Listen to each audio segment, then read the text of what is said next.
અમૃતસરમાં કે કોઈ પણ ગુરુદ્વારામાં આપે જોયું હશે, બહુ જ મોટો ગણપતિ હોય, બહુ મોટો સત્તાધીશ હોય, કોઈ પણ એક સદગુરુના શબ્દો પાસે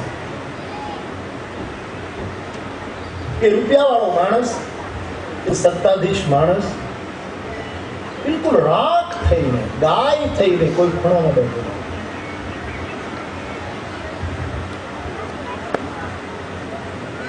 આની જરૂર ખરી, પણ એને ક્યાંક આપણા શબ્દો દ્વારા વધારે પડતું અહંકાર ન આવી જાય એનું ધ્યાન ધર્મ જગતે રાખવું રહ્યું.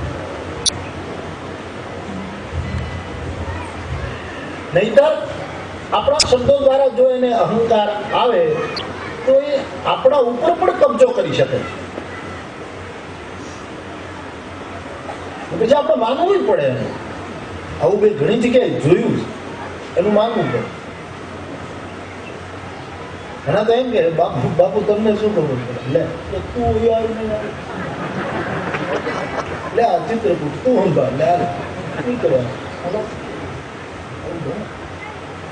બે જણા વાતો કરતા એમ કે ભાઈ ગુરુજી આમ કીધું, ગુરુજી કઈ ખબર ન પડે. આ આંગળી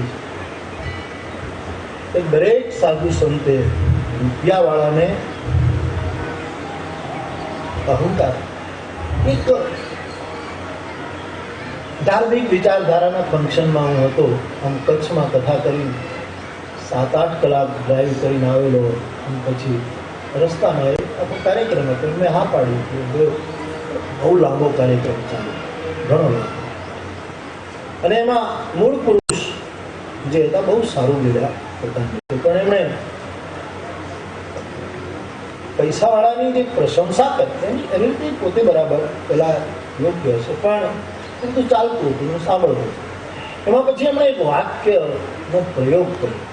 એને ખબર પડી ગઈ કે આમ બાપુ જરાક રસ લઈને સાંભળતા નથી, એટલે કે બાપુને હું જે કંઈક બોલું છું કદાચ નથી રૂચતું, કેવું કંઈક બહુ વિચક્ષણ વ્યક્તિ એટલે સમજી ગયા હશે.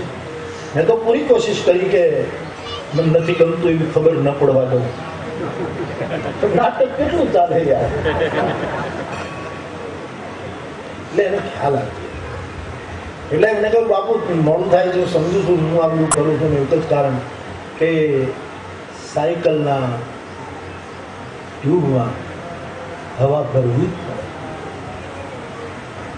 તો જે બરાબર ચાલે એવું અને મસ્ત જાહેરમાં તો કંઈ કહેવાય નહીં. પણ પછી મળ્યા ત્યારે મને કે બાપુ બધું બરાબર આપ જે કહેતા હોય બધું બરાબર આપજી. મને કે આ સાયકલની ટ્યુબ વાળું આપણે કેમ લાગ્યું? હવા તો ભરવી જોઈએ, પણ ફાટી જાય ત્યાં સુધી આપણા હાથ દુખી જાય, પંચ મારી મારી એવી ટ્યુબો ફાટી જાય અને સાયકલને ખભે ચડાવીને લઈ જવી પડે. આવું સત્સંગથી વિવેક ઉત્પન્ન થાય એમ રામચરિત માનસે કહ્યું. બધા ગમે એ કયો વિવેક? વસ્તુનો વિવેક, વિષયનો વિવેક, વ્યક્તિ વ્યક્તિના સંબંધનો વિવેક, અને છેવટે ક્યાંક અહંકાર ના આવી જાય એટલે વૈરાગનો પણ વિવેક. આ ચારે ચાર વિવેકોનું સર્જન કરે છે. તો ટૂંકમાં આ આંગળી એ ધનની છે, ધન જરૂરી છે, એનાથી સેવાઓ થતી હોય છે. પણ દેનારને ધન્યવાદ છે કે જે વિનમ્ર બનીને, ચૂપ બનીને ગુરુની સમાધિ પાસે 2 આંસુડા પાડી પોતાનું આપ્યા જ કરતા છે. એ ધનની મોટાઈ માટે શું કહેવાનું? આપે બધા વંદનીય છે. ને લક્ષ્મીજી એટલે પડે અથવા તો બહુ નજીકથી દેખાય, સમજાય એવી વ્યાખ્યા કરવી હોય નિજ જવાબદારી સાથે, તો સાધુ માટે હું આવું વિચારું કે સાધુ એને કહેવાય જેનું જીવન સાદું હોય, જેનું જીવન જોતા સમાજને રજોગુણની પ્રેરણા પ્રાપ્ત નથી.